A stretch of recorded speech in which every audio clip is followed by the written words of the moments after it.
বাংলাদেশেরই cricket বিশ্লেষক রিয়াসত আজিম ভাই শম্ভু সরকারকে নিয়ে একটা কথা বলেছেন কি অযথা শম্ভু সরকারকে উড়িয়ে নিয়ে এসে ক্রিকেট খেলানোটা কোনোভাবেই ঠিক হয়নি। কারণ সে একটা সে জার্নি করার জন্য সে রান করতে পারেনি। এখন শম্ভু সরকারকে দায়ভার নিতে হবে। শম্ভু সরকার যদি জার্নি না করতো তাহলে ভালো খেলতো।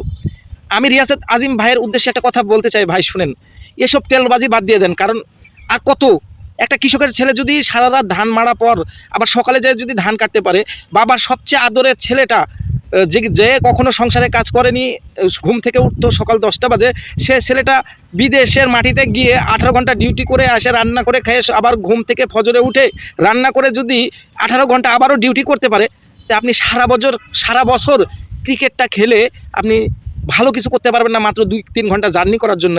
এসব তেলবাজি কথা ভাই বাদ দিয়ে দেন। বাংলাদেশের মানুষ আর এসব কথা শুনতে চায় না। বাংলাদেশ ক্রিকেটের কোনো অর্জন নাই। একটা জিনিস চিন্তা করে দেখেন, শম্ভু তার বাপের বয়সের লোকজনের সাথে ক্রিকেট খেলতেছে, 20 বছর ধরে ক্রিকেট খেলতেছে। তার যদি এটুকু অভিজ্ঞতা না থাকে আর এটুকু যদি হেডাক না থাকে, তাহলে সে ক্রিকেট খেলা বাদ দিয়ে ধান কাটা কাজে চলে যাক, না হলে প্রবাসে চলে যাক। তাও দেশের এভিডেন্স হবে, না হলে দেশের একটা কামড়া বাড়বে। যে এত বছর খেলা পর তার যে এতটুকু হেডাক নাই যে একটা ম্যাচে জার্নি করে এসে খেলতে পারবে না, সেই ক্রিকেটার নিয়ে আপনি আবার কথা বলেন, আবার দালালি করেন। এসব দালালি বাংলার জনগণ আর মানবে না।